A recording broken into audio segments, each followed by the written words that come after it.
U.S. President Donald Trump likes to pride himself as being a consummate deal maker. But a comment he made regarding his negotiations with Prime Minister Justin Trudeau made international headlines this week. In a speech to donors, Trump admitted that he made up figures to Trudeau regarding the U.S. trade deficit with Canada. So with NAFTA talks underway, how do you negotiate with a partner who is, how we say, fluid with the truth, taking a hard-nosed approach to deal-making? To take a closer look at this, we brought in Glen Whyte. Now, he's from the Rotman School of Management at the University of Toronto, and he's been teaching and advising on negotiating for 30 years. So let's just begin with your reaction to the comments when you heard them from the president. What did you think? Well, nothing surprises me around the Trump administration, but behaviors such as lying in negotiation are frankly extremely common. And there's a saying that one of the first casualties of war is the truth. Well, often the case in negotiation as well. One of the first casualties in a negotiation is the truth. But doesn't your ability to negotiate, to a certain extent, rely on your credibility, your ability to tell the truth? Absolutely. But negotiations often induce behaviors that are antithetical to forming good relationships, to crafting great resolutions, which require a lot of exchange of information. So how do you deal with somebody who is engaging in behaviors that actually aren't very helpful in terms of what you're trying to accomplish? Trump wrote The Art of the Deal, and many people pointed to that, many supporters saying, here's a guy who is a hard-nosed negotiator who really can make a deal. A scale of 1 to 10, how would you rate his deal-making? I'd put him at about a 0. Okay. So he displays a very common bias in negotiation called the mythical fixed pie.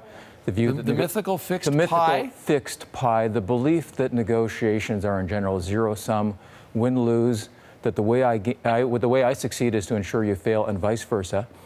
It's somebody who's very focused on getting a large piece of potentially a very small pie, when in fact you may be much better off by getting a relatively small piece of a very large pie. So he's focused more on the value claiming aspect of negotiation as opposed to the value creation aspect of negotiation, which is unfortunate because likely there's going to be a deal. I don't have a crystal ball, but I do expect that odds are we're going to have an agreement. The issue will be how good is that agreement, what is the quality of that outcome for all the parties affected. And competitive negotiators like Trump are often good at getting more than their fair share, but they're not very good at creating a large pie from which to claim that fair share. So that's the concern. And so how do you deal with somebody who frankly displays a lot of behaviors most of us display in negotiations, focus on competition, a tendency to be loose with the truth, the tendency to rely on intimidation, threats, bluster, and so on. And that Trump does pose sorts of challenge. You also see some of the cultural differences, too, in terms of negotiating Canadians versus Americans in some sense. You see the John Wayne School of Negotiations in Donald Trump, and you see a much kinder, gentler approach in Justin Trudeau, more civil, collegial, respectful, restrained, not reciprocating bad behaviors and so on. So you see some of these cultural issues come to the fore as well. And yet, when you use this expression, the mythical fixed pie, I'm going to have to use that at the next cocktail party for sure. But if I'm understanding what you're saying, there's an implication there that perhaps it's negotiating the way Trump does negotiate is almost a lose-lose scenario at the end of the day. It's a view of negotiations that's consistent, not so much lose-lose, although potentially it could be lose-lose. In the big picture.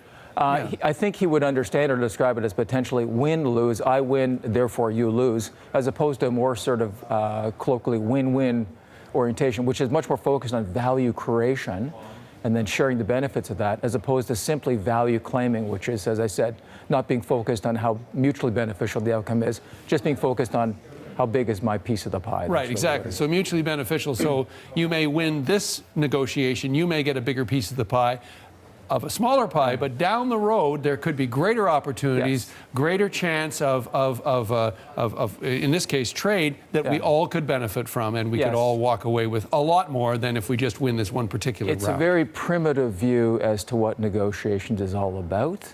Donald Trump evidences such an orientation. You can see it in all the damage of his inner circle.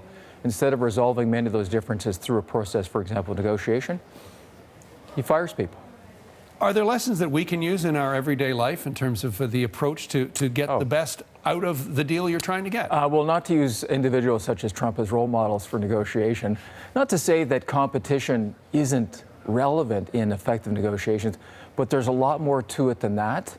What does an effective negotiation produce? Well, it produces enhanced relationships. People walk away believing that they won or did well, which is not the case when you're dealing with a bully. A lot of mutual benefit is created in addition to those benefits being allocated relatively fairly. And few of those outcomes are achieved if all you do is threaten, intimidate, lie, and so on, which is, in fact, as I said earlier, quite common in negotiations. We've just got about 30 seconds left. Any advice for Canadian negotiators going forward against the Trump people? I'd say steady as she goes. I think the approach in general is quite good, not to reciprocate the dysfunctional behaviors, to focus on the bigger picture, to look at the underlying interests that are at stake as opposed to the positions that people are taking, and to be persistent because it ain't over till it's over in negotiations.